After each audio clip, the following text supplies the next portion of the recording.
Hello friends, welcome to SSC coaching centre. दोस्तों, आज मैं आपके लिए बहुत ही अच्छे सवाल सिखाऊंगा। वीडियो छोटा रहेगा लेकिन बड़ा ही काम का रहेगा। वीडियो को बस पूरा देख लेना। चलिए स्टार्ट करते हैं। पहला सवाल, राम 2 घोड़े प्रत्येक को 500 रुपये में बेचता है। एक पर उसे 10% का लाभ होता है तथा दूसरे पर उसे 10% की हानि होती है। उसे कुल कितने प्रतिशत लाभ या हानि होगी? ऐसा सवाल कभी भी आए, एक काम की बात बता देता हूं। दोनों को सेम रुपए पे बेचा है, सेम कीमत पर। जब सेम कीमत पे बेचेगा और सेम लाभ हानि होगा तो उस प्रश्न में हमेशा हानि होगा। याद रखना, हमेशा हानि होगा उस प्रश्न में।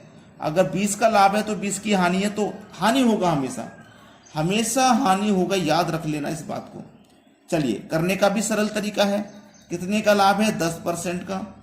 कितने की हानि है? 10 की, बट्टे 100। खेल खत्म। 2 जीरो से 2 जीरो गया। 1 का गुना 1 से करोगे तो 1 ही रहेगा। तो जो हानि रहेगा ना, वो 1% का हानि रहेगा।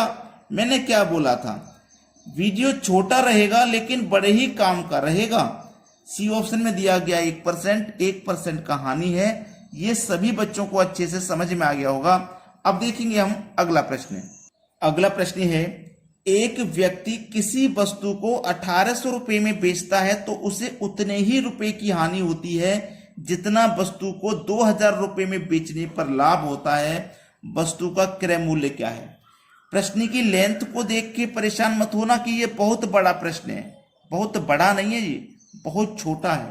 देखो, ऐसा सवाल कभी भी आ जाए, याद रखना, ऐसा सवाल कभी भी आ जाए कि 1800 में बेचता है तो इतने रुपए की हानि और इतने में बेचता है तो इतने रुपए का लाभ। ऐसा सवाल कभी भी आ जाए, दोनों मूल्य को जोड़ के 2 से डिवाइड कर देना। याद रखना, 1800 प्लस 2000 डिवाइड बाय 2, 2000 1800 3800 हो जाएगा, डिवाइड बाय 2, आंसर आ गया 1900। 1900 दिया गया पहले ऑप्शन में। ये सही जवाब है। क्यों सही जवाब है और इसका कैसे हमने आंसर निकाला वो भी मैं आपको बताता हूं। किसी वस्तु को 1800 में बेचते हैं तो उसे उतने ही रुपए की हानि होती है जितना वस्तु को 2000 रुपये में बेचने पर लाभ होता है। ठीक है, देखो, पहले बेच रहे थे 1800 में, ठीक है, फिर बेचा 2000 में, ठीक है, और हमारा रिजल्ट कितना निकल के आया? 1900। क्लियर? इसका मतलब यह है कि हमारी जो वैल्यू थी ना, वो 1900 थी। 1900 चीज को 2000 में बेचा तो हमें 100 का प्रॉफिट हुआ, और 1900 की चीज को जब हमने 1800 में बेचा तो 100 का और लॉस हुआ। तो हमारा लॉस और प्रॉफिट बराबर है। और यहां पे भी वही कहा गया है, उतने की हानि होगी जितना 2000 में बेचने पर लाभ होगा, उतने की ही हानि होगी जितने का 2000 में बेचने पर लाभ होगा। तो लाभ और हानि बराबर ही तो होगा। होगा कि नहीं होगा? चलिए अब देखेंगे अगला सवाल।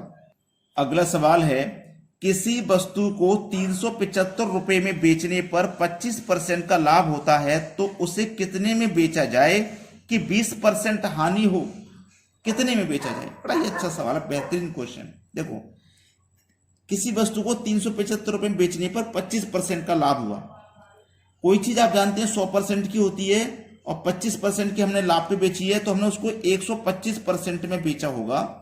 125% में बेचा होगा और रुपए में कितना बेचा? हमने 375 में।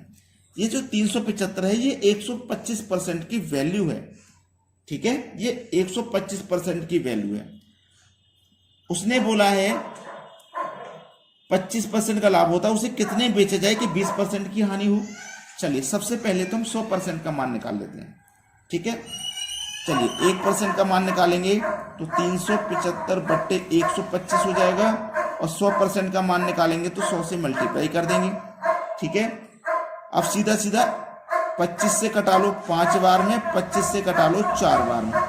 4 से कटाऊंगा इसको, 5 सत्ते 35, 2 बचेगा 25, 5 बचे 25 बार में कट गए। 75 का गुना 4 से मैं कर दूंगा तो ये हो जाएगा 300। ठीक है, 300, यानी कि 100% का मान कितना आया? 100% का मान आया 300। हमें चाहिए 20% की हानि पे, यानी कि 80% का मान बताना। 80% का मान बताना कैसे बताएंगे? 300 बट्टे 100, 1% का हो गया। 80 का बताना तो 80 से मल्टीप्लाई कर दो। 100 से 300 3 बार में गया, 3 अट्ठे 24 और 1 0 240। ठीक है, 240 पहले ऑप्शन में दिया गया है सवाल का सही आंसर। अब देखेंगे अगला प्रश्न। अगला सवाल है 20 रुपए प्रति किलो के गेहूं को 30 रुपए प्रति किलो के गेहूं के साथ किस अनुपात में मिलाया जाए जिससे कि मिश्रण का लागत मूल्य 26 रुपए प्रति किलो हो जाए। एक तो गेहूं है 20 रुपए किलो वाला, दूसरा है 30 रुपए किलो वाला। ठीक है, और इनका लागत मूल्य कितना हो जाए भैया, 26 हो जाए। बस एलिगेशन मेथड के बारे में अगर पढ़ा है तो क्रॉस अंतर कर दीजिए। 30 और 26 का अंतर 4, 20 और 26 का अंतर 6। ठीक है, कटा दो, 2 से 2 बार में, 2 से 3 बार में, तो ये हो जाएगा 2:6। बोला था ना किस अनुपात में मिलाया जाए, 2:6 के अनुपात में मिलाया जाएगा। यही आपके सवाल का हो जाएगा सही आंसर। अगर लाइक नहीं किया है ना तो लाइक कर देना वीडियो को, और जितने भी बच्चे तैयारी करते हैं सभी के पास शेयर कर देना। ठीक है दोस्तों, धन्यवाद।